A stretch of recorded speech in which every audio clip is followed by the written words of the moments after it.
right. That's right. Yes, Majed Sawando TV. Wirausaha ya, Rat? Yeah. On Saturday, we will make a discussion about the lake of Maninjau. Oh yeah, the lake of Maninjau. There is Ide. Ide Delvia Tanjung Sari.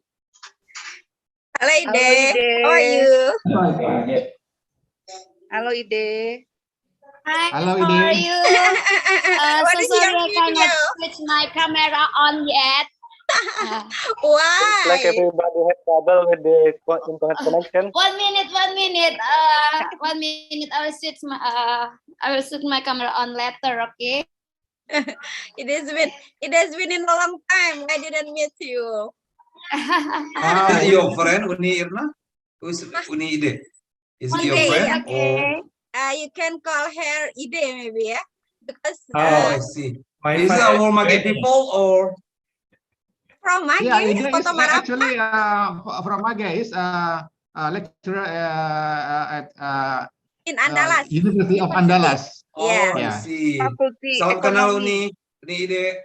And I Wow, suggest sounds good. Uni Ide will be on the list for our next Yeah, session. don't worry about that. Yes. You are on list. Next guest speaker. Ide finish her study in England, yeah. For doctoral in England, United Kingdom, Okay, UK. UK, yeah. Yes, Uni Erna, I have answered the question. Oh, uncle. Assalamualaikum, Profesor. Oh, Prof. Aliazar. Assalamualaikum, Mak. Sehat, Mak? Waalaikumsalam. That is father and Assalamualaikum, Pak son Do. here. Waalaikum, Bapak. But I feel at home. Everybody I know. You're surrounded by your family, Brother Majed. Dal Aliazar and Pak Prof. Aliazar fit in this room. Actually, they're supporting you.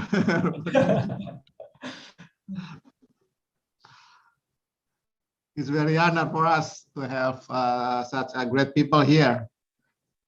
Thank you very much. It's our honor also to join. Really.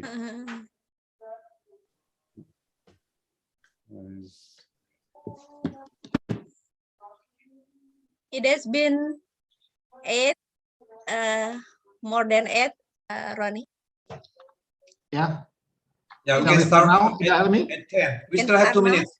We still have 2 minutes left. Yeah, maybe you can have a small talk later on. We can start at 10. Yeah. May I ask about, well, maybe Afdal knows more because he's in the area, about the earthquake. Is everybody okay? I mean, casualties less? I mean, we're not hearing anything. The earthquake in It's Java. it's Timor, right? Or No, yes, it's Timor. Yeah. Yeah, it's Timor. It's Timor. Timor. The magnitude is quite big. Yeah, that's what More than 7.4. Yeah, Yeah, 7.4. But we still not yet get any more information yet. Because the condition in East Timor, just like in Majed, something like that, is very rare to have a high-rise building. And the tsunami, it's happened, but only half meters. Oh, I see. Yeah, so that's not make something huge impact. Yes. Okay, alhamdulillah, it's just minor effect, although it is major. Okay, excuse me, everyone. It's time at 10 right now, so we can start our weekly Zoom meeting tonight. So Arman, please take your time.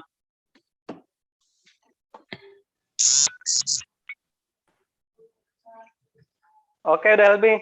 I'm worried about the internet connection. Is it okay now to Yeah, I start? can hear you very clearly. Is it okay? It's You may very take a time. clear. Yeah, Very clear. we have the same problem actually, Arman. Ya, ya. Insya Allah, mudah-mudahan lancar-lancar aja ya. Amin. Insyaallah. Bismillahirrahmanirrahim.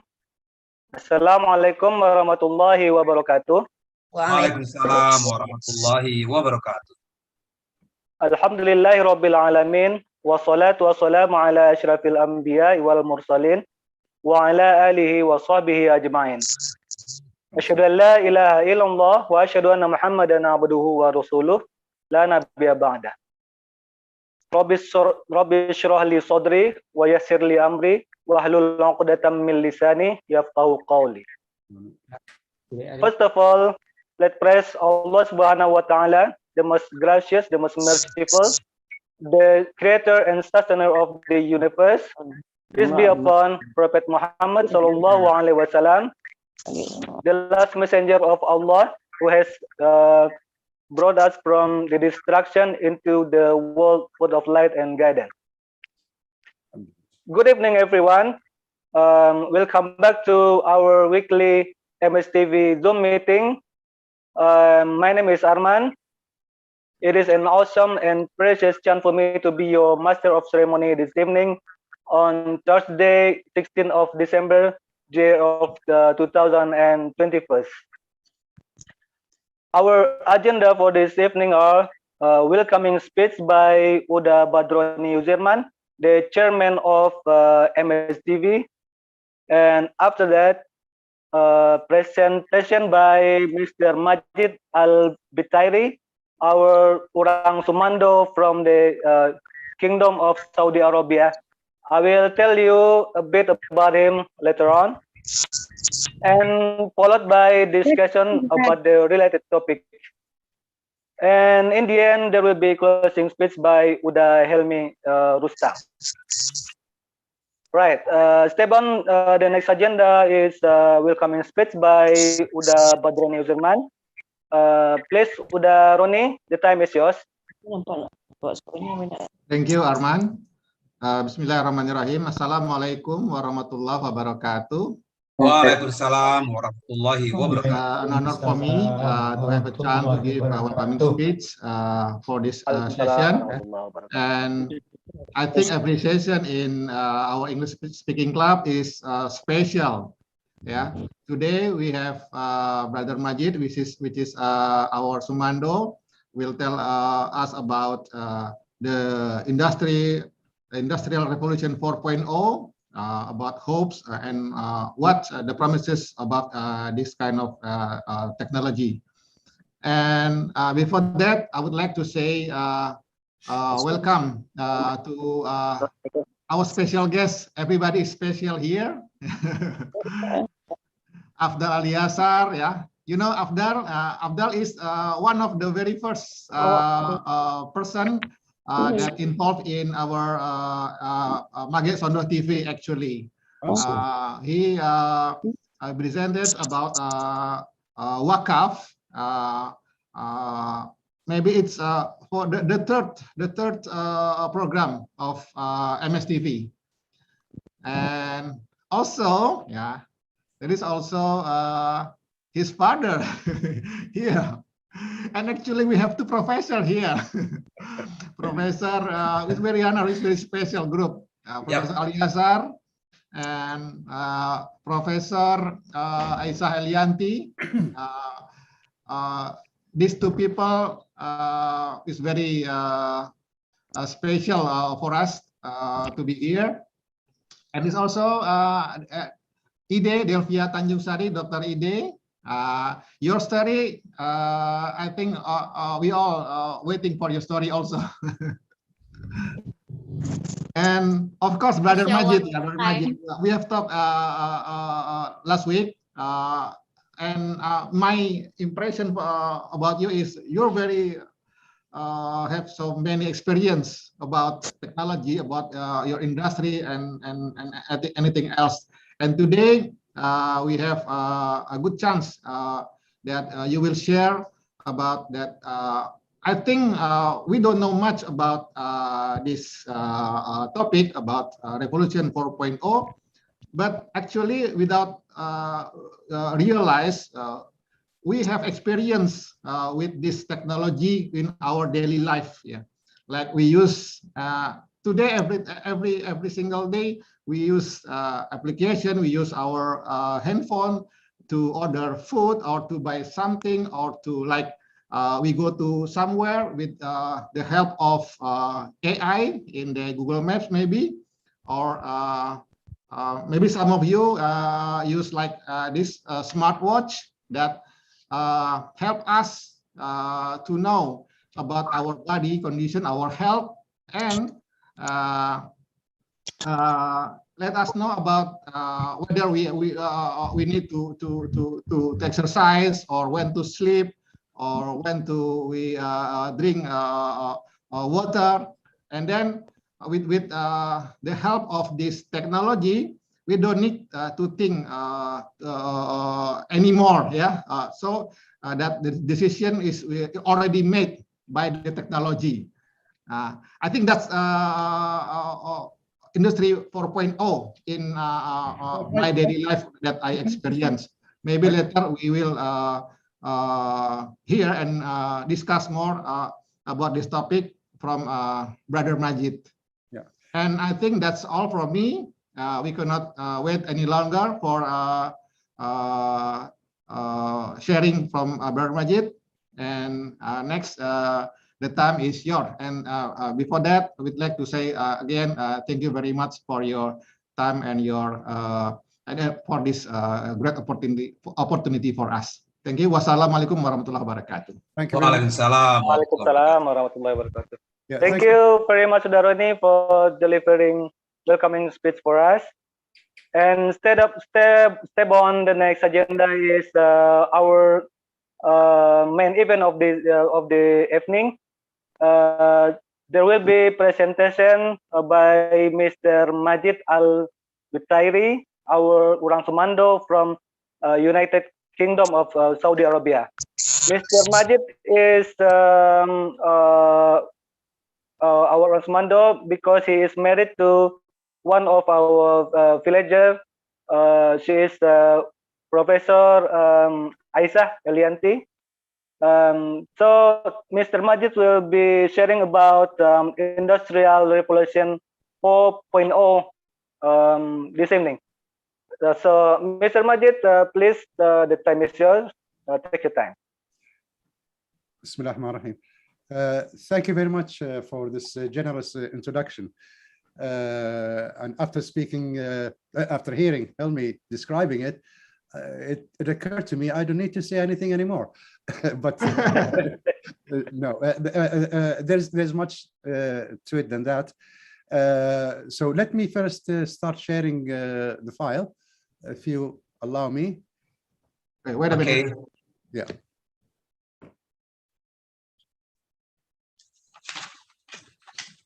Okay, you already co-host now. Okay.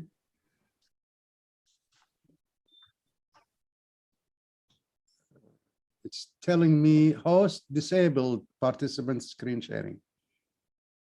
I get this message. It's not yet, Ronnie. Yeah. Wait a minute. Maybe you can share screen, multiple screen. Oh yeah, right now Yeah. it has been co-host. Okay. Let me try again. All right.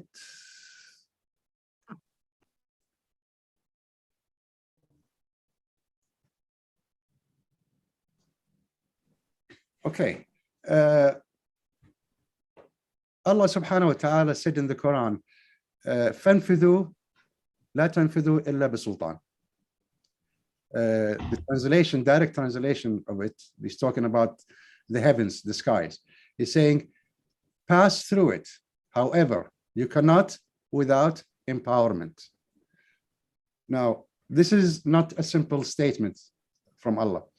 When it came at the time, 14th century ago, people just took it for granted that because it's coming from Allah. Now we understand the background of it. The Sultan, the empowerment, meaning knowledge, science. And this is what we are here going to be talking about. Now, hopes and promises for Industry 4.0 are wide, and they started, I would say, about 15 years ago. But the industry revolution itself started much longer than that. We'll come to it soon. Where is it? Okay. Now, let's talk a little bit about history, because what is Industry 4.0? It means there was Industry 1.0, 2.0, 3.0, and now we are at 4.0. So what are those that superseded this? The inventions, the introduction of a life-changing catalytic event. Let's talk, for example, at 1.0. The first industrial revolution begins with the invention of the flying shuttle by John Kay. I mean, he invented a machine that will speed the weaving of the fabric, which in essence, it means increased production with efficiency. That's the trigger. Then came the cotton gin, removing the seeds from the cotton for the fabric. The blacksmith introduced, John Deere, introduced the plow, the steel plow. Before that, there was only wooden plow, which means it is limited to the structure of the wood. So the process or the speed of the agriculture and the farming is much less as it is with the steel. With the steel, you can have faster pace. It's smoother on the ground. Again, increased production. So we are only seeing here the driving force behind this industry revolution is 1, increased production, 2, efficiency. And you're going to see that throughout the whole cycle of this until 4.0. Now we move to the electricity part, which is the 2.0. With the introduction of electricity, that has revolutionized the whole industry, everything. As you see now, everything is powered by electricity. Either it is static in the form of DC power, or the AC, the alternating power.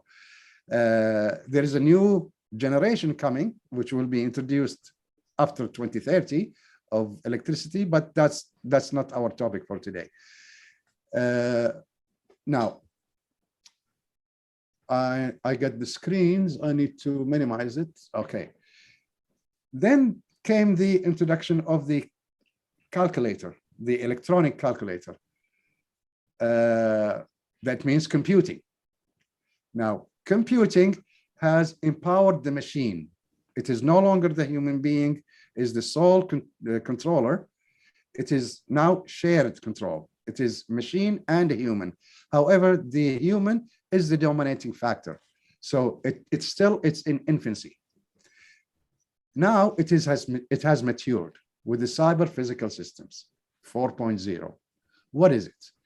The beginning of this fourth industrial revolution focuses on let me just fix this, digitization and building a virtual world through automation. Now we're talking here automation. This is today. We are still in the 2010 plan. We have not moved forward. 2030 is the date that the whole world has agreed to.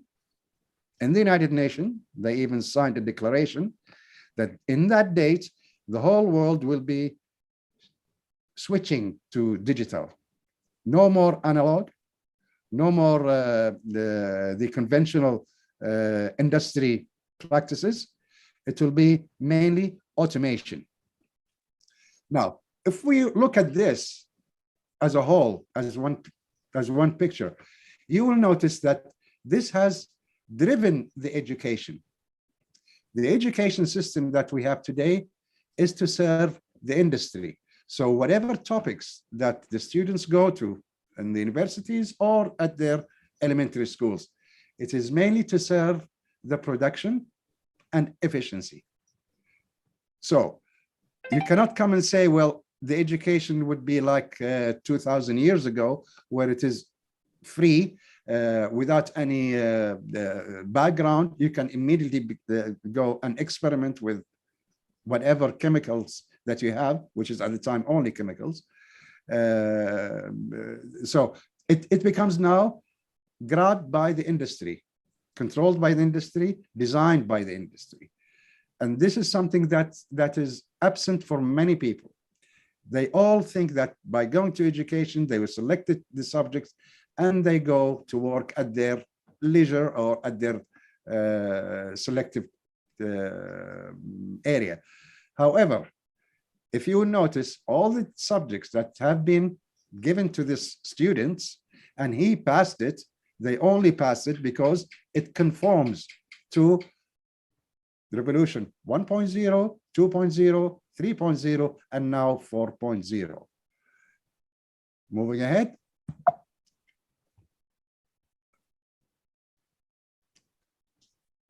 What is the aim of the 4.0? The aim is to have a factory.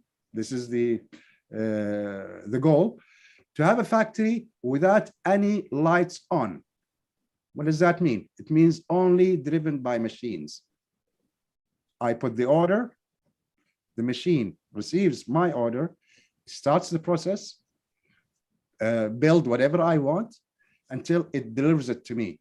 That means that those factories in the future will be unmanned. There'll be no human beings running the factories. It will all be controlled by machines. And we are seeing this happening, especially in my country, in Saudi Arabia. We are going in very fast pace into that direction. And actually, I'm involved now in a project involved with this in 27 cities around the kingdom.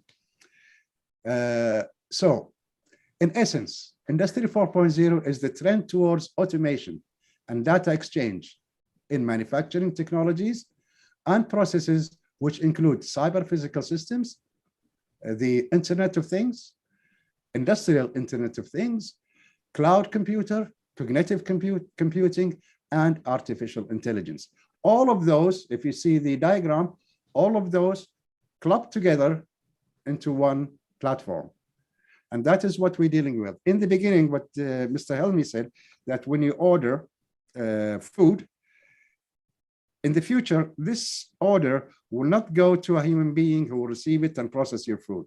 It will go to a computer who will be instigating a trigger to process your order. The delivery itself, it might be done by drone. Okay, there'll be no more the vehicles, a lot running on the roads. They are trying to do away with vehicles in the future because they are there's a lot of negatives more than positives. You have to build roads, maintenance, environment, what have you. So the efficiency part in here means profit. The less you spend on a task, the more you get in positiveness. The machines which are augmented with wireless connectivity and sensors. So here is the key for all of this. There'll be sensors everywhere. Like take, for example, in my home, with my AC. So during summer, before I arrive home, I turn on my AC through my Wi-Fi. I arrive home, it is already cold. Okay. So how does this happen? It happens through the RFID, the radio frequency ID, through the 4.0 technology, which means automation. Second, the cyber physical systems to monitor, now here monitoring, monitor physical processes, create a virtual copy of the physical world, and make decentralized decisions. Decentralized decisions, it means doing away with people. It is machines. So there is machine learning here. Over the Internet of Things, cyber physical systems communicate and cooperate with each other. So the machines actually talk to each other. They exchange data, they exchange information, they exchange orders, and cooperate with each other and with human in the real time, both internally and across organizational services offered and used by participants of the value chain. So whatever values, like take for example the business of Afdal. He has a business that needs a supply chain, either upstream or downstream. That platform will be providing all of this. Okay. The determining factor in the pace is the pace of change. So the faster you go into this technology, the more you are capable of fitting in the world. If you are out of this beyond 2030, you're out of the whole dynamic of the globe, which means you would become a resource, not anymore a contributing economy, but a resource for other economies.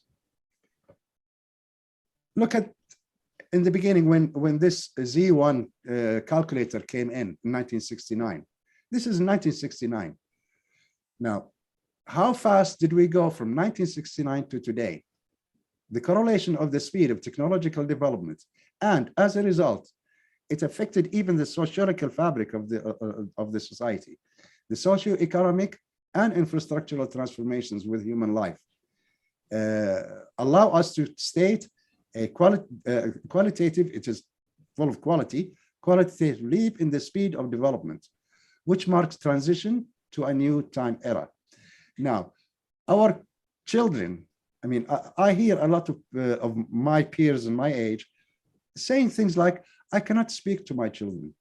And then when I talk more about the guy, with the guy, I find that he is out of this future. He is still stuck in the past. Every revolution creates a gap between generations. Every revolution creates a new thinking processes that's totally different from the previous. And that's why we find this clash between the generations sometimes, between the parents and the kids, or the kids and the parents. They cannot talk to each other unless they can, they have a common ground. And the common ground here is understanding the future, because now we are actually in the transition mode. We're not in a run and maintain mode. Transition mode is very critical. It creates a lot of gaps. It creates a lot of differences, not only between at home, but also at work, in the city, in the town, and even within the one country. What are the challenges that facing us if you see it in reality? Okay, the future is here. We know we're already here and we're working with it. We are using the applications. One of the few areas of our society that hasn't been drastically changed in our system for educating our children. It's still the same as it is 2.0, believe it or not. They did not even move to 3.0. The current education system is a product of the second industrial revolution, which was developed mainly to train illiterate farmers to become semi-literate workers. They needed the factories to run. They needed the mills to be manned. Okay, and so they introduced this 1 + 1 = 2, A, B, C, D, so that they can calculate, they can read the manuals, but it doesn't teach them, it doesn't empower them to think. It only tells them to follow, which means following procedure, which is logical at the time. Now, this system is totally outdated, even though it is still running today. If you go to our schools at the early stages, you will find the curriculum is totally irrelevant to the future. Totally. Last month, Saudi Arabia signed a contract with the McKinsey Group to introduce a new education system inside, in the kingdom, based on digital. Our maybe I mentioned it the last time I was on this forum. The students now in Saudi Arabia don't carry books anymore. they carry tablets given to them by the schools themselves. I was sitting with one of my children one day, and he had his tablet with him. And suddenly it was 7 p.m. I said, hey, I want to see my marks. Today was supposed, my instructor has posted the marks. It's 7 p.m.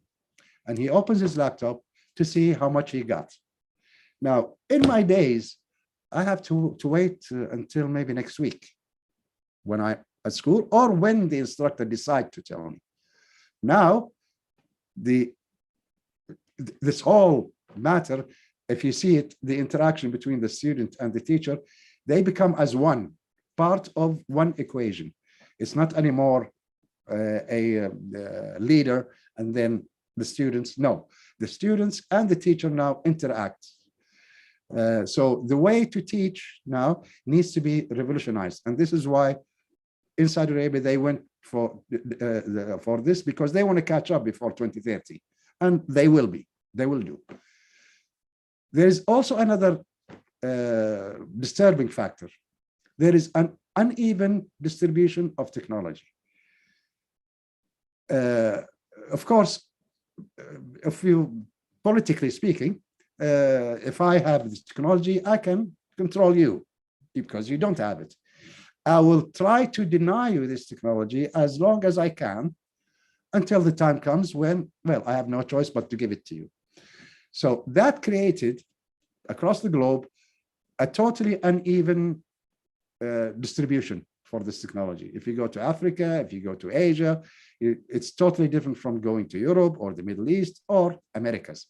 And even within the United States themselves, you find one side of the country, which is the East, is more developed than the middle, which practically living in the third revolution. They didn't even hear about this fourth. And so this uneven distribution is a challenge, because in the future, we need everybody to work together. In order for us to do that, we need to introduce this technology. Now, again, I keep going back to Saudi Arabia because that's my country. What did Saudi Arabia do?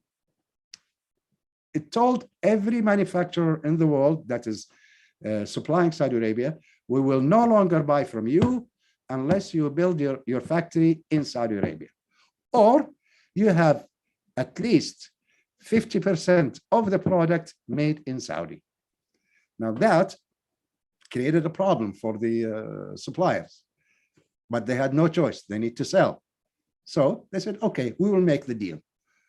Now, if you go to Saudi, the foreign investment jumped from 2020 to 2021, jumped almost 1,000%. Now, this is just the beginning. That means one thing: those suppliers are not powerful if we needed to get them to do it our way, but it has to be done from the will of the people. I'm going to show you a couple of videos that will translate what I say. Now, here is a robot. This robot has 3 antennas on its back and is communicating to 3 different computers. There's no human interface here at all. The program was built, closed, blocked. Now, this is the result. Now, mind you, nobody is controlling this robot. He's interacting with people. He can control himself. I call him. He can balance on a bicycle, which we have to learn. And the only thing left for him is to speak. We go to the next. Oh, wait, let me close this. This is a product that we supplied in the company that I work for last year. Look at this. This I'm not going to name the, of course, the agency that received it because it's confidential, but this is what I'm talking about, the future.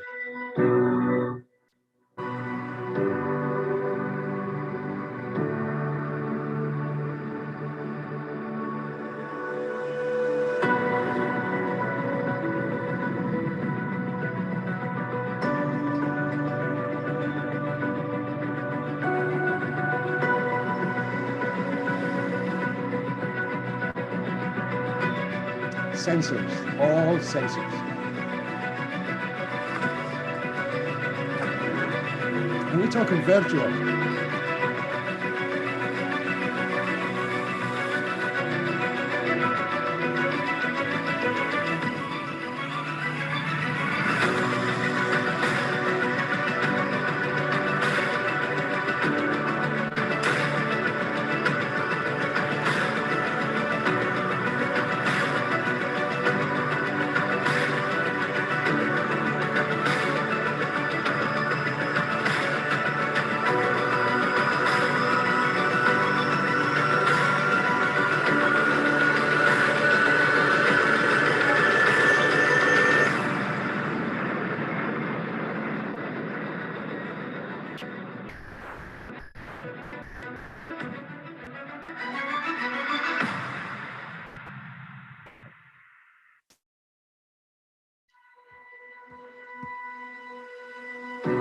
Sorry. Okay. Has anybody heard about a city in Saudi Arabia called Neom? Okay, it is Yes, new. yes. Yeah, okay. Oh, good. Somebody here saying yes. NEOM stands for New Enterprise Operating Module. This is a module city. This is the first city in the world to be built on totally digitized technology. All the resources are renewable, which means zero emissions, zero fuel from the hydrocarbon fuel, zero loss of any form of energy. All energies are recycled and used back. Unlike now, where if you go to inside Padang city, you will always find it 3 degrees higher than in the outskirts. That temperature is coming from homes, cars, people, work. So that energy is money that was created. Lights creating the heat, cars creating the heat. All this heat that's being generated is money wasted because we paid for this. I paid to switch on the lights. I paid for the fuel to my car. Now, but again, I'm wasting part of that energy in the form of heat, gases, what have you. And so this city concept is to have zero loss. And this city is going to be a concept for all future cities around the world. This project is joined by 56 countries from around the world, led by Saudi Arabia. So 50% of the investment come from Saudi, and the 50%, the remaining 50 comes from the 56 countries, or 55, excluding Saudi. Let's have a look at it. The region to date has failed to live up to its enormous potential. In creating world-class content in film, television, gaming, or even music. Content that excites, that resonates. Content that has an appeal beyond its borders to become a part of the popular culture zeitgeist of global storytelling and entertainment. NEOM is changing this, creating a new global hub that's unlike anywhere else. One that's diverse and truly inclusive. A platform for the creative community to truly excel and be connected to the worldwide industry. Establishing the first ever physically and technologically integrated hub for creative media to redefine and harness the power of collaboration and convergent technologies at the intersection of film, TV, gaming, and digital publishing content creation. Establishing NEOM as part of the industry's elite network of hubs participating in the 24-hour industry. Our discrete and progressive regulatory framework will ensure the right conditions for content creation and industry success, from attractive production and business incentives to removing the friction of bureaucracy. We'll simplify how business is done to help it thrive. NEOM is the catalyst for a legacy-free industry evolution, one that is digital first, liberating creators, storytellers, technicians, and artisans to inspire and realize the ambitions of their imaginations. Changing the future of the media and creative industries now. NEOM, made to change. The region to date has... Okay, so the model cities, I mean, NEOM now is focusing on soft side, not the hard side yet, because they don't want to go, full-blown investment for the big industries.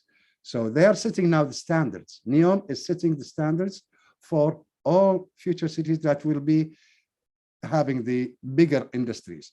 So the soft side of the technology is now being handled in NEOM. That is one, the collaboration between people and machines. So the standards are being built there. The cyber or the firewalls, the standards are also being built there. And so the whole network that requires technologies like 5G, for example, it needs regulations. All of this now is being built until 2030. Beyond 2030, all new cities will have to follow suit. It will need efficient energy, one, which is the basic thing. Number two, fast production, fast decision making, and happier future for everybody. That's what they're saying. So we come to the end of this. How can I put you back? You are here. Yeah. Okay. Now, yeah, I can see you now. Okay, that's what I got from me today about this. If anybody has any questions, I'm right. happy to answer. Thank you very much, Mr. Majed. That was really great presentation from you. We learned so much, and we got new insight about the industrial revolution from your presentation as well. Right. Actually, this evening we are so blessed by the presence of many great people of Majed, and they are some of them are experts of certain things. We can see here Professor Aliasar, and also Afdal, and Dr. Rani, and Professor Aisa Alianti. Uda Helmi, can we give some a chance for them to add some something about the related topic? Uda Helmi, or so we go to the discussion session. Yeah, related to our brother Majed presentation. Now we open to everyone. If you want to share or ask a question about this presentation, I think it's okay. Yeah. All right. So we just start discussion, yeah. Yes. Yeah. All right. Does anybody have any question to Mr. Majed about the presentation earlier that carry out? Yes, I have a comment, Mr. Arman. Okay. Mr. Paite Yusril, take a time. Okay, thank you very much, Brother Majed, for your presentation. It's excellent presentation. And let first introduce myself. My name is Yusril. I am from Majed. Right now stay in Duri, Riau Province. Based on Mr. Majed, or our brother Majed, said about new technology. Right now we are in 4.0, but in technology, especially in health, right now you know that we have as of the former Minister of Health, Siti Fadilah Sapari, we have biological weapon. Right now, we will see not the real terrorism is biological. So based on this book, about COVID-19. So that's it. The COVID-19 is designed by some people or someone, and we don't know about that. So in this case, I think, as of Batroni said before, we should care about our health. Right now we have some technology, right? Ben or bioimpedance analysis that will check our body composition. So I, what we call that, I would like we all of us have the bioimpedance analysis. We make care about ourselves based on Mr. Paula vision to change the modern health paradigm by providing people with a valuable resource to help them take control of their health. So we should have to take control about our health by ourselves. So we know how fit we are. So we should have biological impedance analysis. This is simple. Right now, about 150,000 rupees until 350. We can check how fit we are. So we should maintain our health by care about our fitness.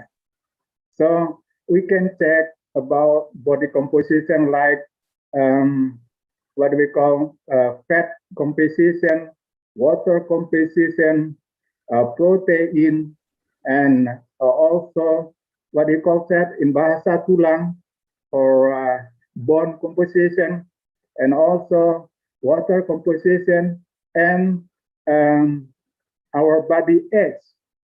There are three about age. Chronological age, like we calculate our age from our like now I am 1968. That's biological age. But my what do you call my cell age only 41. How do you know about that if we don't have body scale impedance analysis? So how old you are and how your cell regeneration. So that's for me about talking. So look like Mrs. Siti Paris said, our defense right now is should like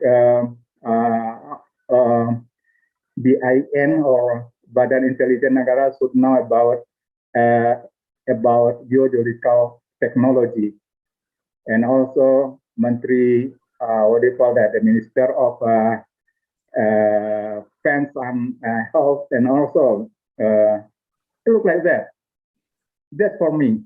Thank you very much. Thank you. Right, Mr. Majed, you can ask. You can answer the question directly. Yeah. Well, this 4.0 technology is also looking into the health system. However, from digital point of view, okay. Now, if I'm sick, for example, or I feel something, I can immediately go to an application. It will link me to a doctor sitting somewhere. He will take my diagnosis, and he will either advise me to, he'll either refer me to a hospital or tell me what medicine I need. Now, if the medicine is prescribed, it will automatically go to a pharmacy, and on my way, anytime, I can pass by that pharmacy to receive the medicine. Now, they did not yet introduce delivering the medicine to homes, except for the senior citizens, because of the logistics. However, that is coming. So now the technology is actually a way of life. 4.0 is not only an application that people will forget tomorrow. No, 4.0 is a way of life, and it covers all aspects of life, including health. The chip that they are trying to implant, that is one. Okay, however, it's still being debated by conspiracy theorists. That is not, again, that's not our topic. There is the empowerment of the patient. So I can either use the application itself or go to my personal doctor. So I have now a choice. Okay. And mind you, all of this without any money exchange. That is a service. 4.0 is about providing services. So that's why everywhere people are going into privatizing the health sector. In Saudi Arabia, they're going for 100% by 2025. All the hospitals, all the clinics will be run by private sectors. So the government and the private sector are the ones who are interacting. It's no longer the citizen and the government. Okay. And so the private sector, of course, is production. We call it production, efficiency, money, profits. You can translate it any way you like. It's still the same. Production, efficiency, profit. And that's what makes the new innovations coming, because there is the competition. When it is a government run, you will notice that whatever hospital they build, it will stay the same after 50 years. Okay. Yeah. So the pace of change is not only slow, but sometimes it is not even existing. And that's why the privatization is the key factor in making this 4.0 work. So later on, you will notice, I mean, inshallah, Allah will give us enough age to see that, but you will notice that we will no longer be interacting with governments. I wanted to renew my national ID just 1 week before I come. I did it through an application, and somebody delivered the ID to my home. Well, to my office. I gave him the delivery to my office. So I no longer have to interact with any government official for my daily business at all in Saudi. I don't know where the offices are actually, passport office or whatever. It's all done through the applications.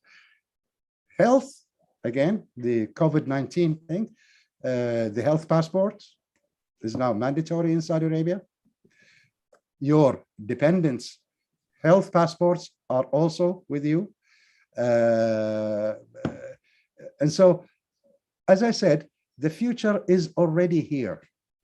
However, because of the uneven distribution, you'll find, like rightly said by Arman in the beginning, that I remember, maybe it is Arman or somebody else, but he said that it's like a black box. We know only the title, but we don't know much about it. Okay. But it's not our choice anymore not to know about it, because whether we like it or not, everybody is going there. Okay. Those who will be delayed or set back, they'll be out of the picture in very soon. I'm talking 8 years from now.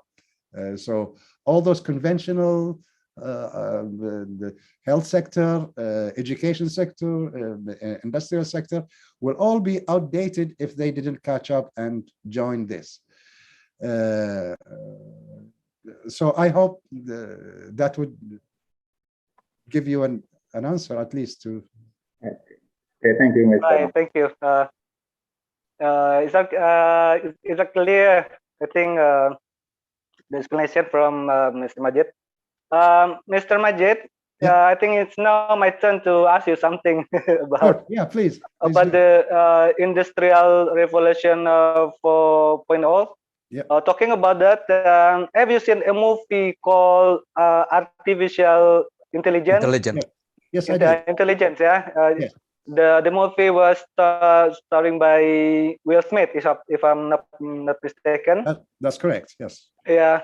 So the movie is about robot that take control of human because of the rapid change of technology. Then all the human jobs are replaced by machines, and even the policeman and security system, the army, controlled by robots. Yep. So in the end, that it is come to the very really terrifying moment where robot all over the place and really taking control of the human. And at the end of the movie, the human find the way to put these things down again and set everything to back to normal again. And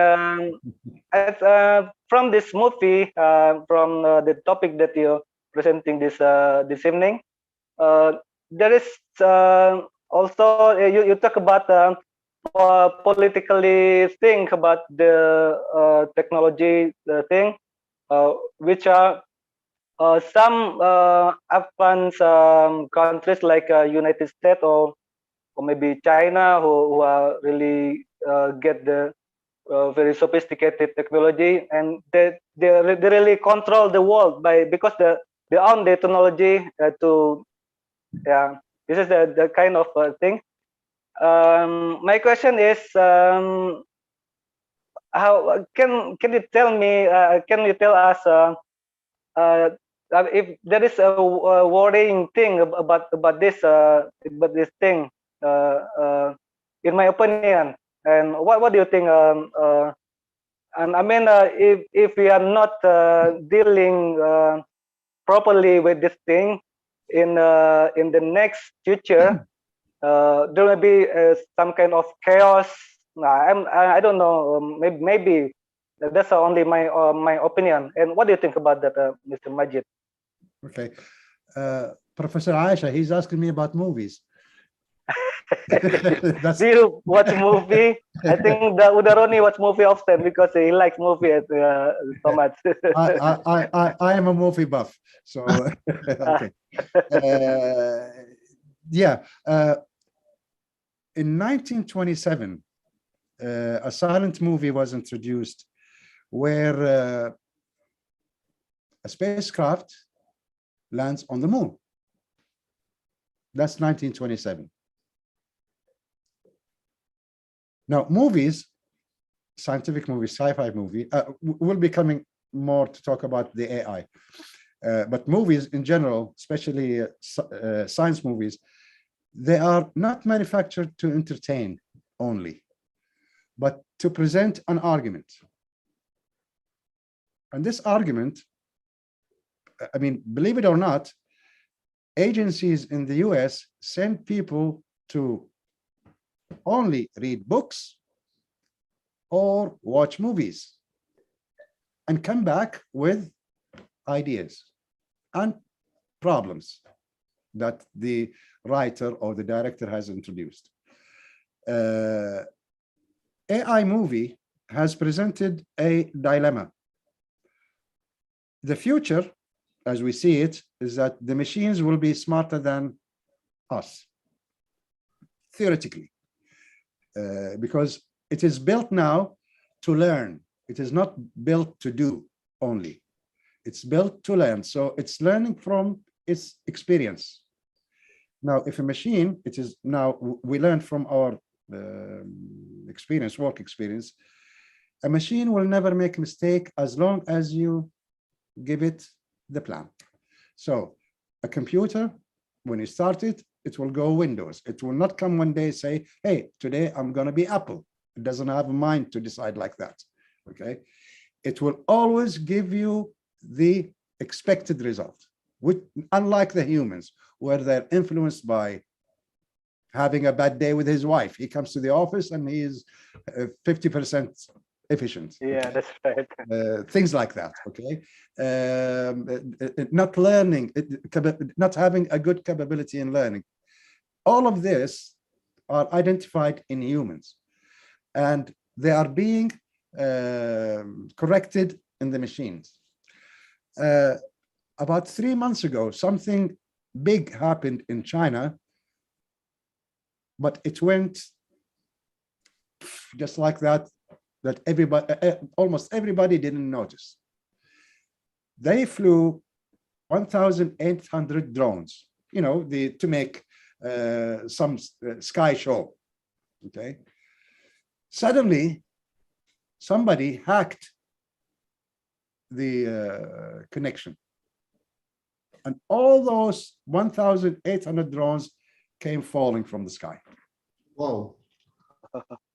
Now, people like me, I'm sure there are many like me, said, hey, wait a minute.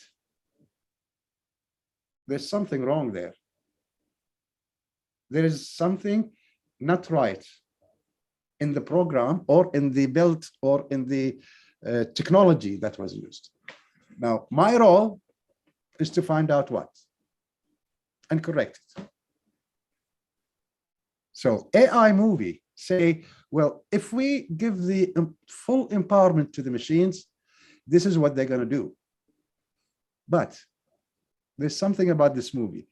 The director or the writer was treating the machines as though they are humans. Machines now built to help, to you know, to assist us into going into a better future. What AI movie is saying, that they can become independent and take over. That's unlikely the case, because when we build the programs for these, we look after abnormalities. As I said, when we a laptop will always do exactly what I want, and that's how we build the machines now. When we give them the empowerment to think and decide, okay, it is us who are doing it to ourselves, not the machines. Okay, the machine cannot invent itself. Yeah. Okay, somebody has to embed that part into the machine. Yeah, it is nice production, Will Smith, nice action, nice camera, but the concept behind it, when I watched the movie, I said, hey, this guy doesn't know what he's talking about. Okay, yeah, simply because I'm the one who is making this. It's not making itself.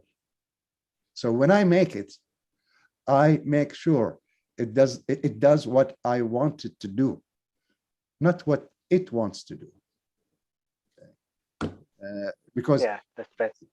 Because the benefit is for the industry, for the money holders, the capitalists who own the money, who run this technology, who employ this technology to generate the business, generate the industry, the enterprises, all of this surrounding us. Yeah. But it was a nice action movie. I agree with you. What about the sophisticated weapon, like nuclear weapon? And I mean, some countries are developing very scary weapon that yeah, it's really scary though for the future of our right. Our Now, world. What about that? Look, who will be stupid enough to kill everybody, including himself? Nobody. Anytime you use a nuclear weapon, that means the end of you. That means the end of humanity. They use the nuclear weapon as a leverage, not to be used. But I have muscles. That's it. If I drop a bomb, a nuclear bomb, and I got retaliation, now half the world can access to that, and I got retaliation, who's going to be left in the world? Nobody. So nobody is going into that direction. They use the nuclear weapons for, you know, negotiating power. Okay. However, let's talk about the other type of weapons. Okay. The mass destruction weapon, I'm not worried about them. I'm worried about the actual weapons, the drones that comes and assassinate people, for example. That scares me. Very scary. Yeah, that's a robot that has 2 guns and comes shooting at me. Wow. That scares me. Okay. I'm not scared about the nuclear bomb. No, then there is no place to hide. Yeah. Okay. That's it. It's the end of everything. Okay. But with the conventional type of war that's now transformed into digital war, that is the concern here. Saudi Arabia now is into its 5th year with a war with Yemen in war. All of the attacks that happened against my country are drones. They're not. I mean, there are drones here, and there's Patriot guy there counteracting. So you can imagine they are teenagers, like a video game, that guy sitting in Sana'a, in the capital, in his home or in the ministry, and that guy sitting somewhere in office, and all they are fighting against each other on the screen. Okay? They no longer have troops on the ground. Okay, that's outdated to have thousands of troops. You need the technology. Okay. It's so funny because we're living with that for 5 years. Okay, we see it every day. There are drones and missiles trying to, hit us, and we hit back. The way I see it is, there are 2 kids fighting each other on a video game. And that's how it is. This is the future of the war. They are video games. Somebody sitting in the US fighting in Iraq. The assassination of Soleimani happened thousands of miles away. Wow. Okay, but precise, accurate, and it did the job. One plane, one drone, actually. So this is the kind of weapons that we should be concerned about. To have that technology, which is available, is the key. So last week, no, not last week, sorry, a week before I come also, we had a meeting in Aramco, which is the oil company, is to have a steel dome protection against any attack. And it is based on drone technology. Next January, maybe I'm going to Korea for this technology to be introduced to Aramco. So people are no longer looking for the big brother to protect me.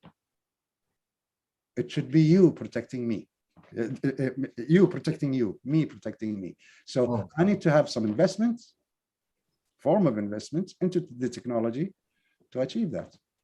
Yeah. It's a big shift, in defense technology. Oh, I tell you, the next technology, the next generation, you don't know how to talk with them because their mental process is different from us. Yeah, I agree with that. Well, Arman, I think we should give a chance for Afdal and Uda Helmi. Oh yeah. I think from Mr. Afdal would like to ask something to Mr. Majed, or you can also talk about the related topic to add something from that. Okay. Mr. Afdal, please take your time. Thank you, Brother Arman. Bismillahirrahmanirrahim. Assalamualaikum warahmatullahi wabarakatuh. Excellent presentations, Brother Majed. Very, good to hear that. I have a question, just a short question about the future job. What do you think? What are the most wanted job in the future related to the Industrial Revolutions 4.0 or maybe 5.0 in the future? Cybersecurity. Cybersecurity. Okay. Could you please elaborate more about cybersecurity? Yes. And we have some children now in the university trying to understand or study. Is there a related study to that cybersecurity? Yeah. The cybersecurity now is the hot topic now in the industry. Cybersecurity meaning that there'll be no outside interference. Now, the 4.0, Industry 4.0, rely heavily on wireless technology because you cannot wire everything, link it. There are sensors, antennas, and wireless. Now, the open platform between the device and the command, this open platform can be targeted. So this area now is the hot topic. It's no longer the machine. They know how to build the machine. The machine now builds itself, actually. It's no longer the commands because the industry know what it needs. It is how to relay this command to the machine. So this area, which is open area, that is a very, very critical to protect it.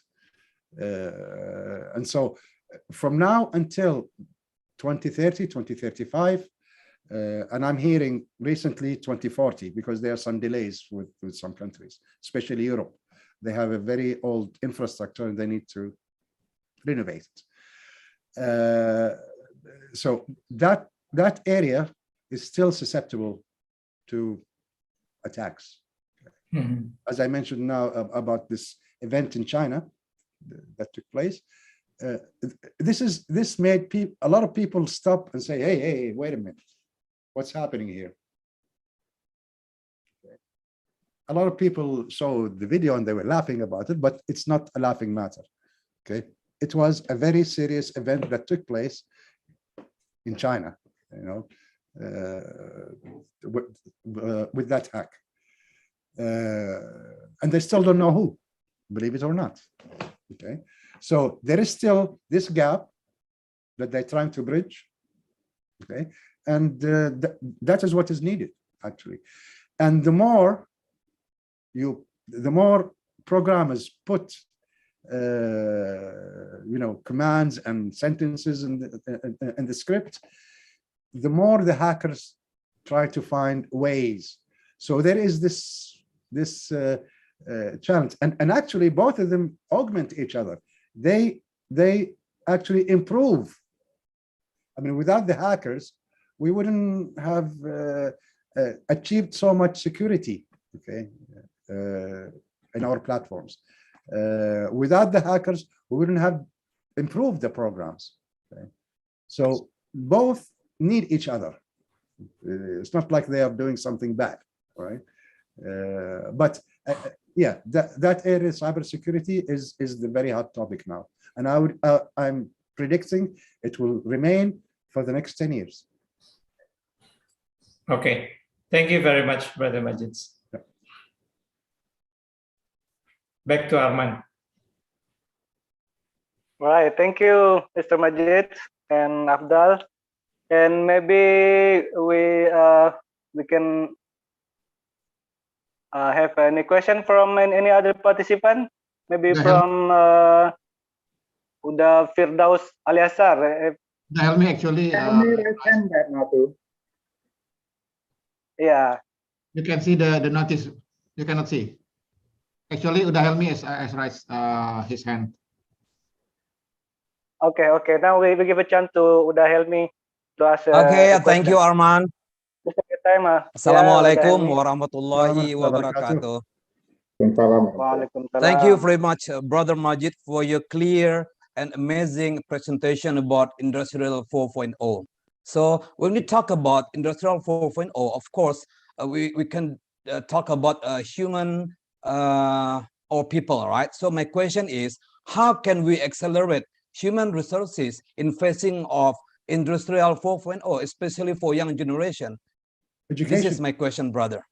The key area is education.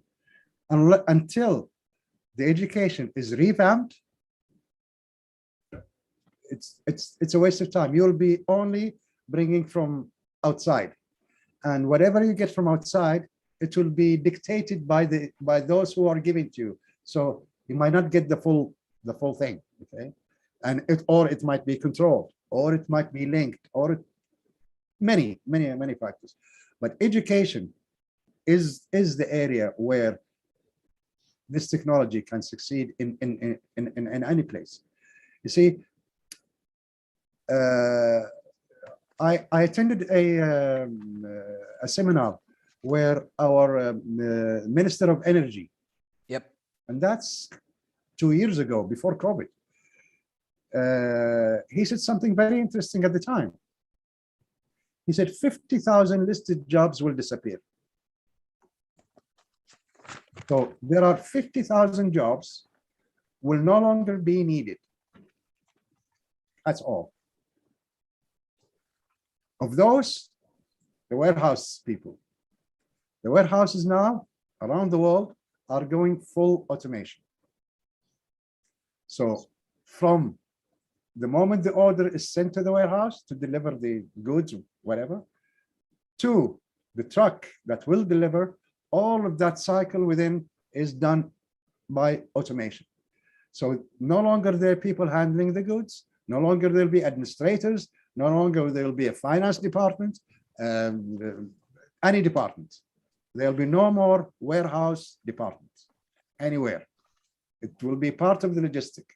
So that department or that sector, which there are businesses thrive on this, but those will disappear. Jobs like, for example, take for example the taxi drivers. Cars will be driverless. You just sit in the car and the car will take you. No more drivers for you. You know, the low paying, the farmers, no more farmers. It's going to be automated. So those jobs are being targeted because they are an obstacle. They consider them an obstacle for this revolution. Okay, so they need to get rid of them. And when I heard the number 50,000 title jobs will disappear, I said, wow, it's going to be a totally different future. Now, how to get to that? One, as I said, education, but there is also the political will. Unless there is a will by the country to go full scale into that revolution, it's paralyzed. It's like walking in one leg. It's breathtaking. Yeah. Wow. Can I have one more question, please, Arman? Sure. Yeah, okay, Helmi, take your time. Well, Brother Majid, I'm interested in talking about Neom City. As you know that Neom City is a mega futuristic city in KSA, right? So my question is Neom City is planned or built for tourist destination or not? Yes, it is. There are areas now open for tourism. Oh, I see. Yeah. Where is that? What is operating? Part of the city is operating. Oh. The last part was the water, because Saudi Arabia is desert. Yep. Okay. Yeah. So what do you do with water? Technology now, they make water from air. Yeah, that's right. So you go around Neom City, you'll find machines scattered around the city that supply water from air. So when that was done, tested, passed, they opened the tourism. Wow, amazing one. Yeah. Thank you, Brother Majed. You're very welcome. Thank you, Where is Arman. that Neom city located, Mr. Majid, in Saudi Arabia? It's located north west. Not Saudi Arabia, yeah. Tabuk province, right? Tabuk area. Yeah, near Tabuk area. That area was selected because one, it is close to Europe, Africa, Asia. So it is strategically located, and it is also on the Silk Road, Chinese Silk Road. I see. So it's going to be looking after the logistics of the goods passing through. Wow.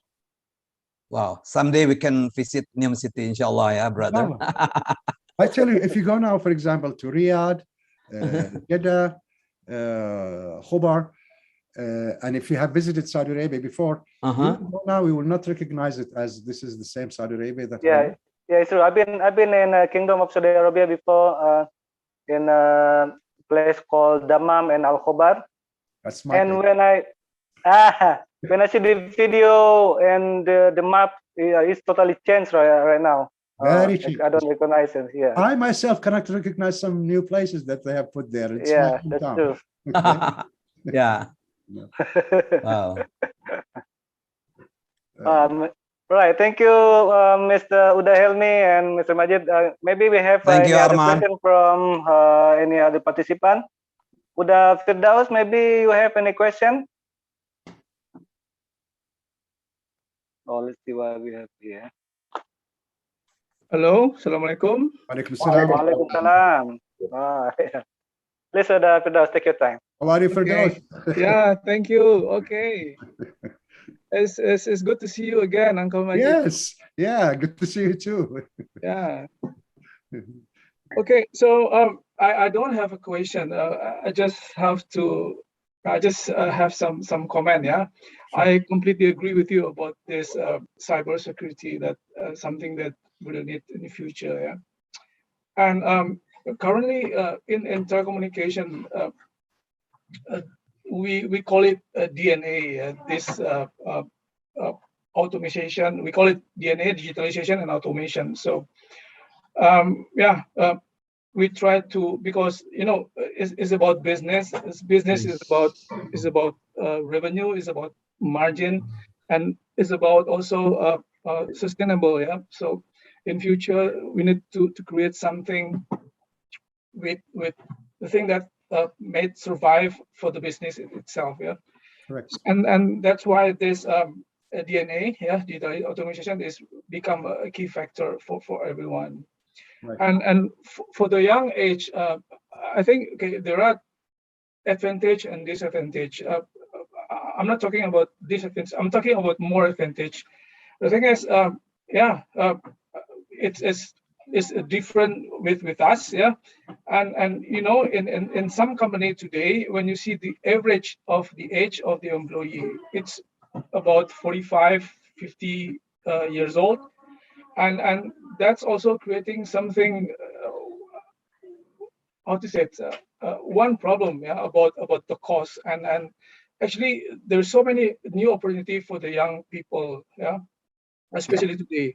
And I completely agree with you. The education is the key factor to deal with this situation. Yeah. Right. Yeah. Completely agree. Just a note. The average workforce age in Saudi Arabia is 35. Oh. And that's why we are more capable to go into that direction, because they lived, or it is part of their life, and 2030 actually is aimed for them, not for us. I am expired as far as the Vision 2030. So there are no programs that is designed for me. All the programs for this future 4.0 is designed for the new generation. And so to take a 50-year-old and try to get him switched, if he didn't have any background, that's not always a good way of doing it. The thing is that you need to introduce a new generation, because the older generation, a lot of them are incapable of switching this. I remember a project I took in 1994. The project is to transform a platform of controlling a petrochemical plant from analog to digital. Now, the analog, of course, it gives them very limited exposure to what is happening in the field. So the operator need to be smart enough to be able to get the data as fast as possible. Now, the new format that I was involved with is graphical, graphics. So the operator doesn't need to memorize. Now, the project is empowering the machine to collect the data. So it's no longer the role of the operator to collect the data. You will never believe the rejections that we were getting from the operators, because they are comfortable with the old way. That is comfort zone. And when we study it further, we realize that all of those rejections are coming from the 20 years plus experienced people, but never from those who are 10, 5 years, right? And so even though we pushed it and they started working with it, within 6 months, they are very happy because they start to realize. So here, it is the personal trait here. A lot of those that don't use, for example, computer in their work, they hate it. They don't like it, even though all of us know how much benefits this machine gives. But those people, because it is not their comfort zone, it is a black box for them. And a lot of people, when they see a black box, they tend to stay away from it because it becomes a challenge for them.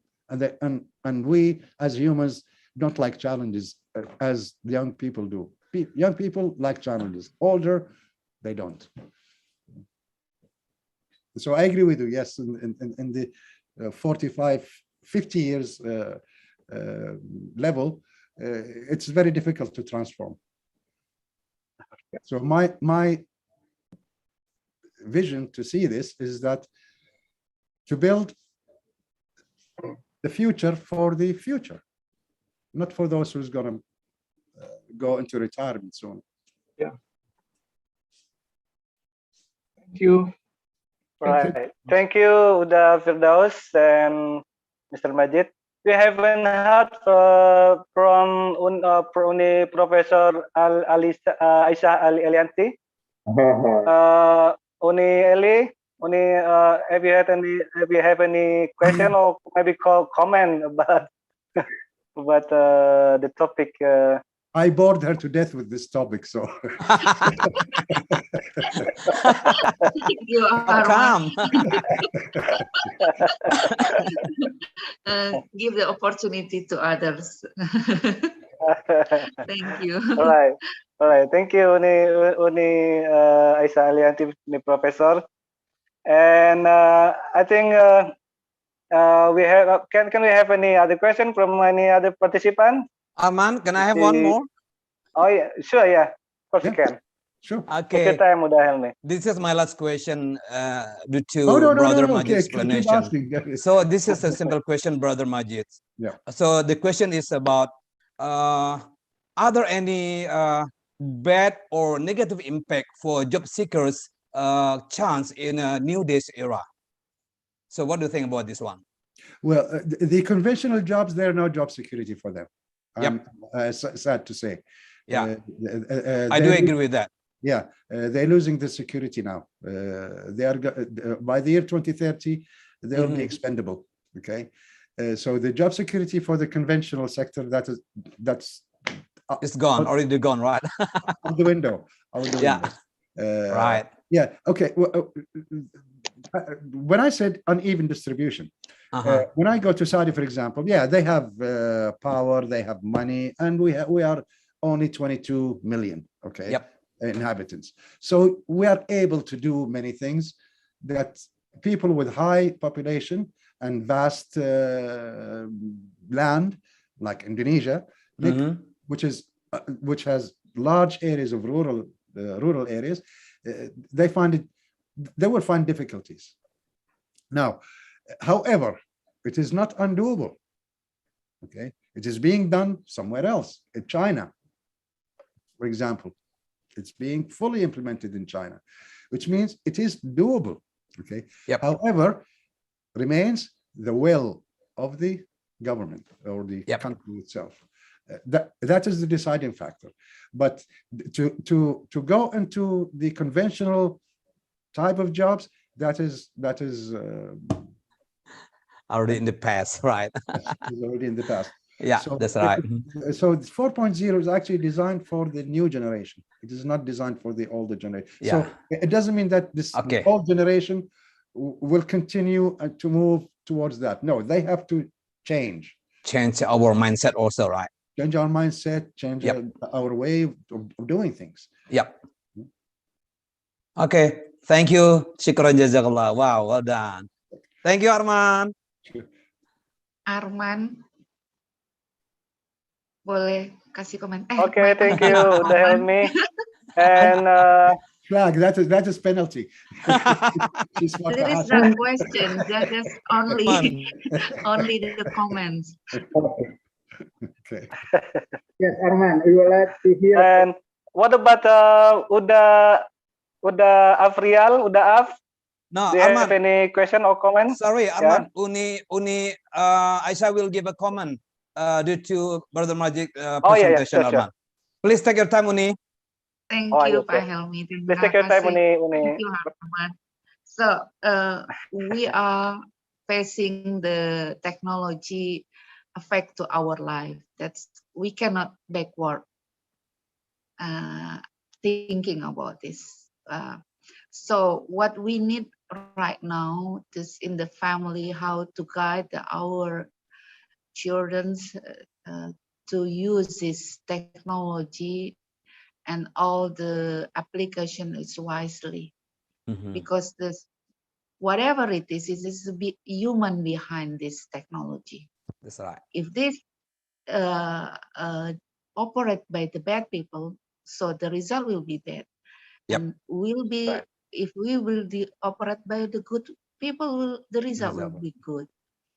And we don't know who's out there who are make this create this technology, and it could be close us to the God, and it also can make us far away from the God.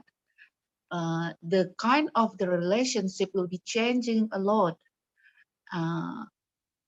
in this technology, and we don't know what kind of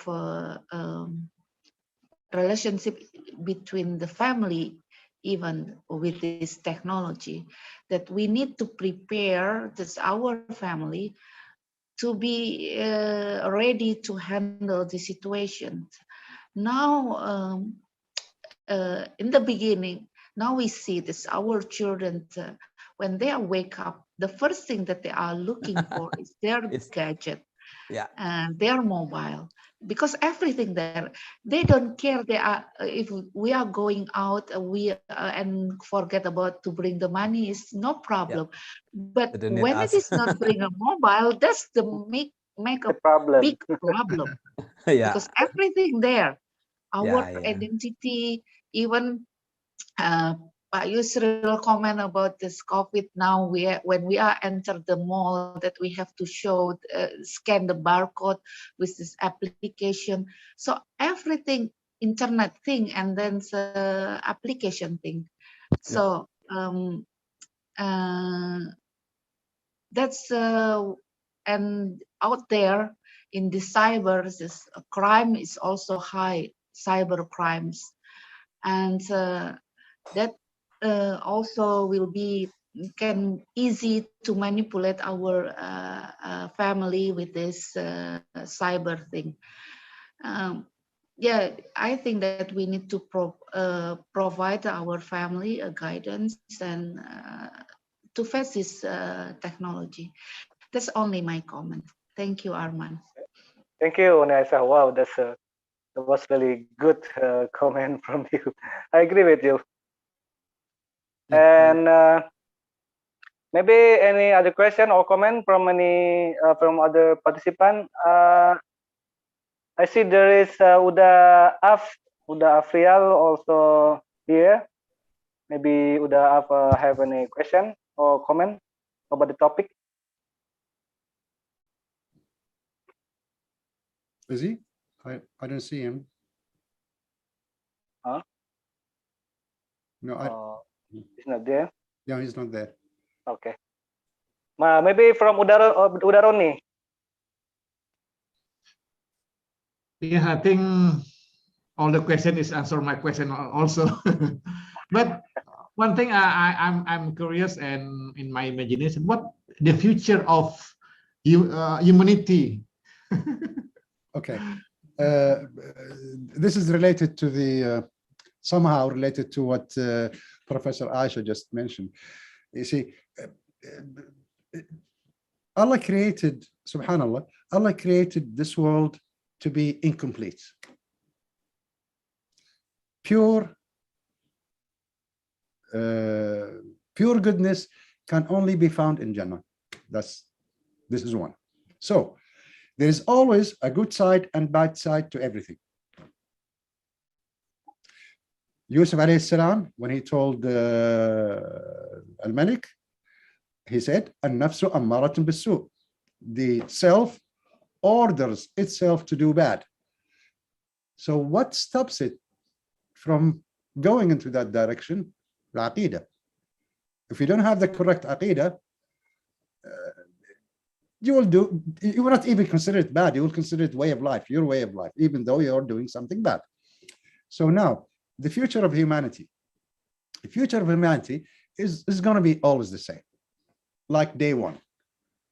Fighting between each other to claim more. Qiyamah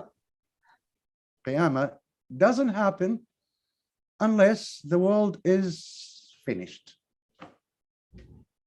Remember this. Mu'minun will never witness Qiyamah. What does that mean? It means the bad people will inherit the earth in the end. Because that's what Qiyamah is gonna happen. It's gonna happen only when there's only bad people. Anybody saying La ilaha illallah Muhammad Rasul or La ilaha illallah alone will not witness Qiyamah. So this good and bad is always within us, with technology or without technology. There's bad side to any application. There's good side to application. There's bad side to the car. There's good side to the car.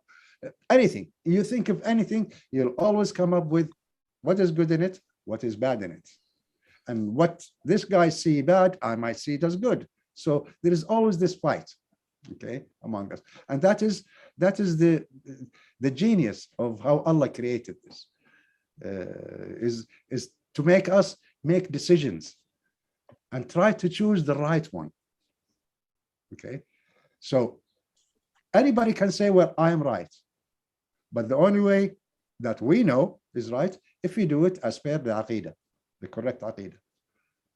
So our guidance here for the future of humanity, the taking care of our children, is that we should never disclose, or remove aqidah from this equation.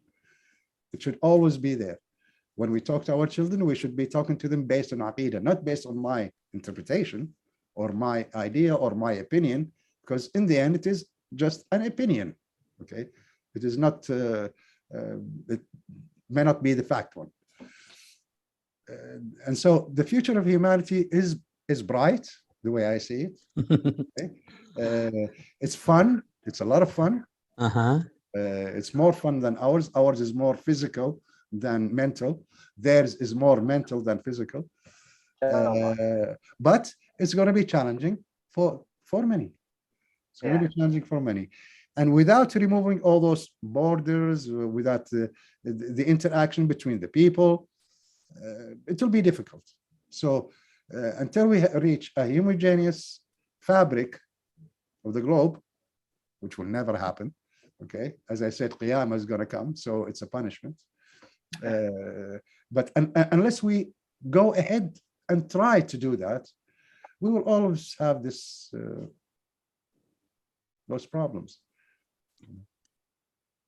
So Aqidah is the key, is to maintain the correct Aqidah. That's how we protect our future generation. Yeah, we give them the technology, we give them the mobiles, we give them everything, we give them the empowerment, okay? But we should direct them not based on our self, just because I like it. No, it should be based on Aqidah, because this new generation, they're not stupid people, okay? You're talking to a 10-year-old, he is not me when I was 10-year-old. When I was 10-year-old, I couldn't even speak to a foreigner. Now you stop any 10-year-old and he can go on a conversation with you, even though you don't know him. So humanity, I see, it has a good future. It has a good future with this technology, inshallah. Yeah, thank you, Mr. Majed. And so Aqidah is the key, and Mu'minin will never see the end of the world or Qiyamah in the end. Yeah, inshallah. So I like to give a chance for Professor Aliasar. Is Professor Aliasar there?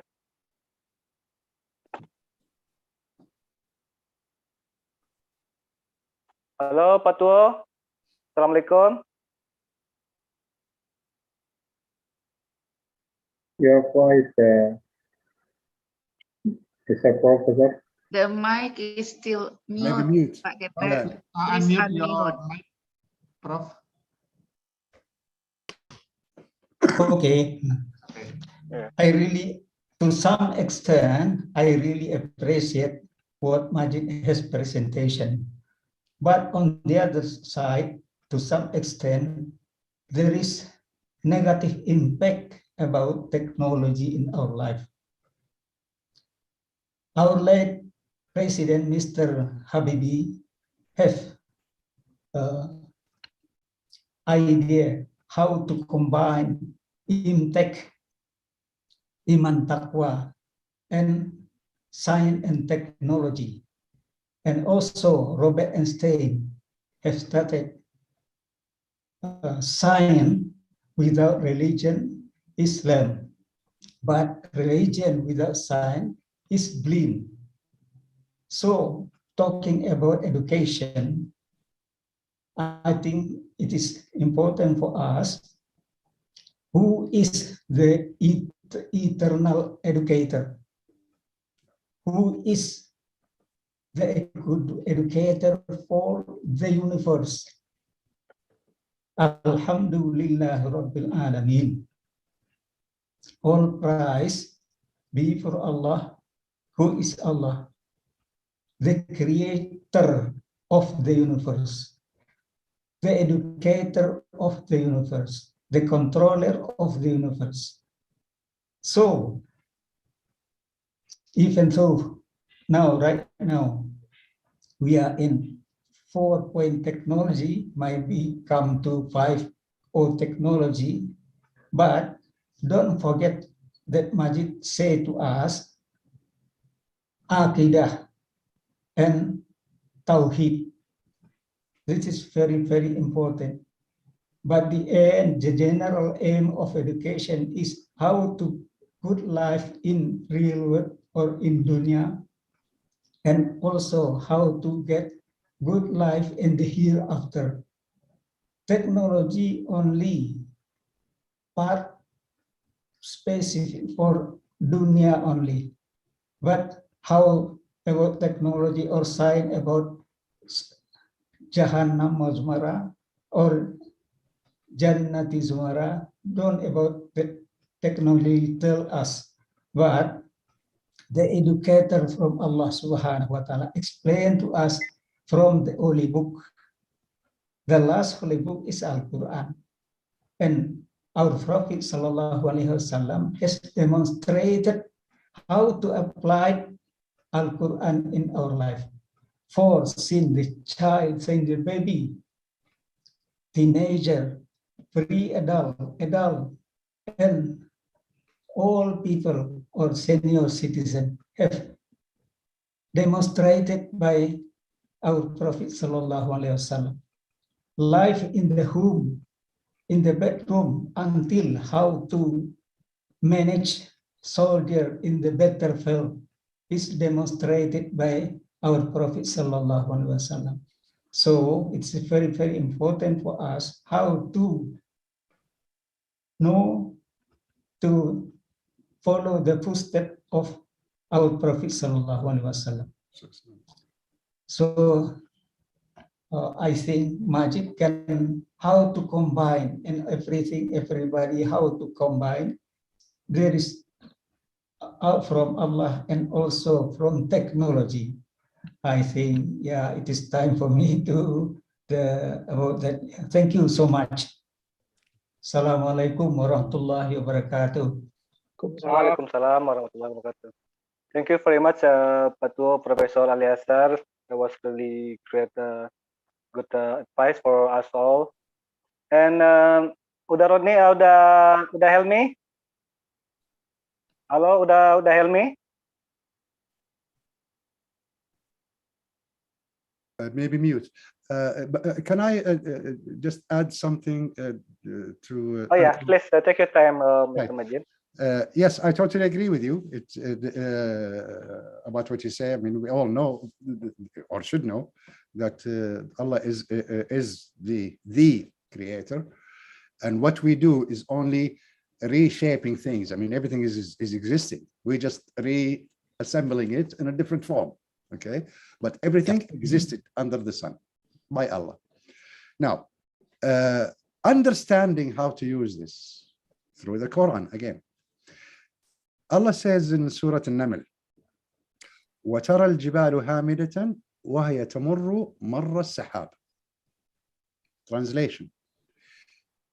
You look at the mountains and you see it stagnant. However, they move like the clouds.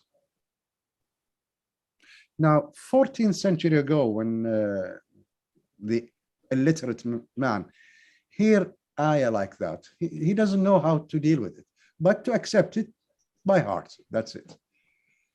However, in our times, with our critical thinking process that we have learned, okay, we come to examine this ayah.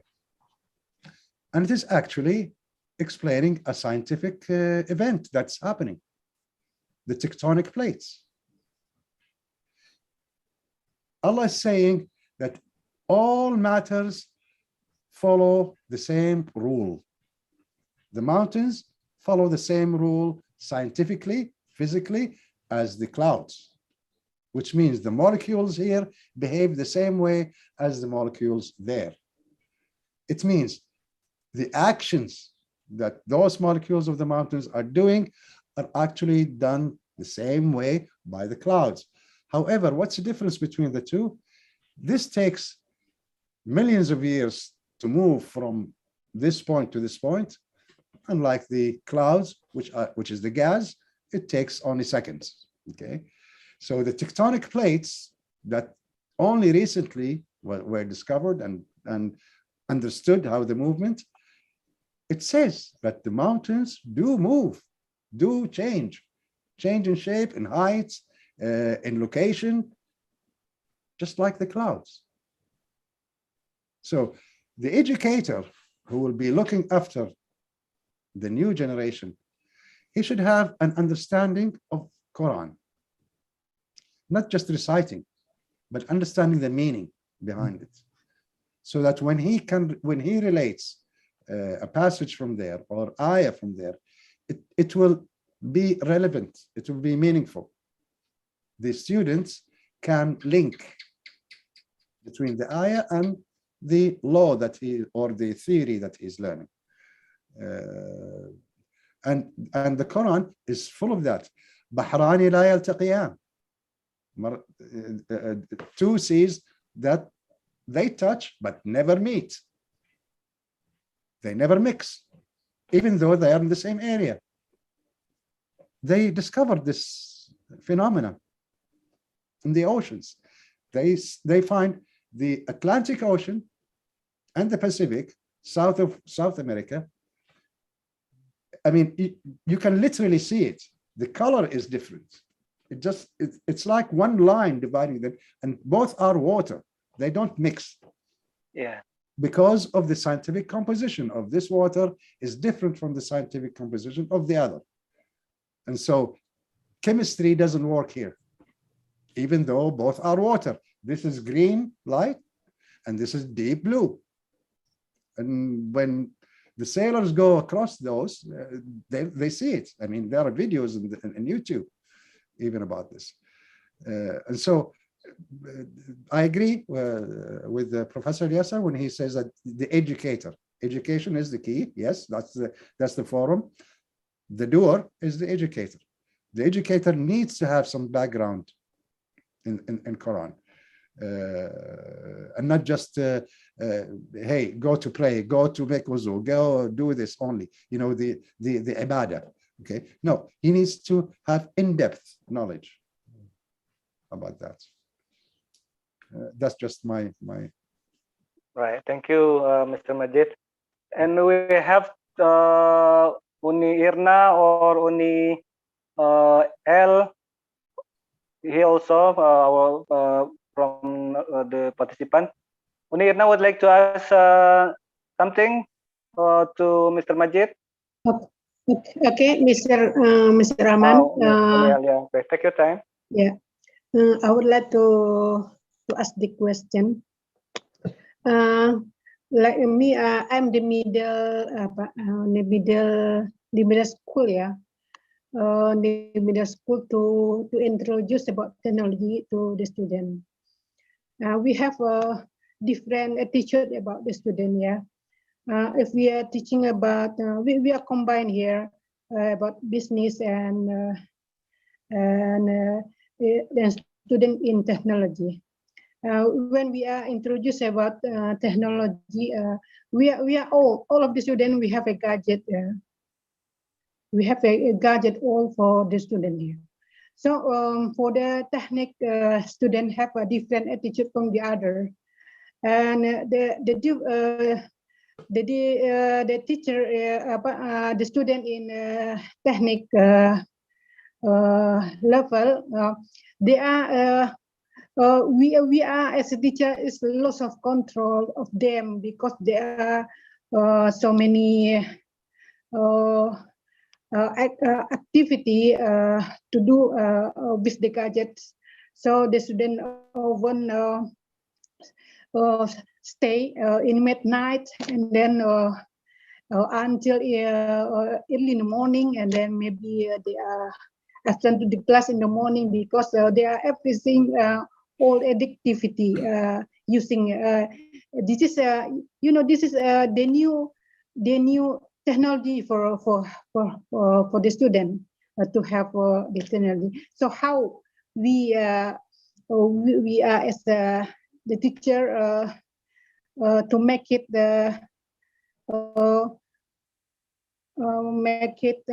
useful, yeah, for the student about this technology. This is my question. Thank you, Mr. Majed.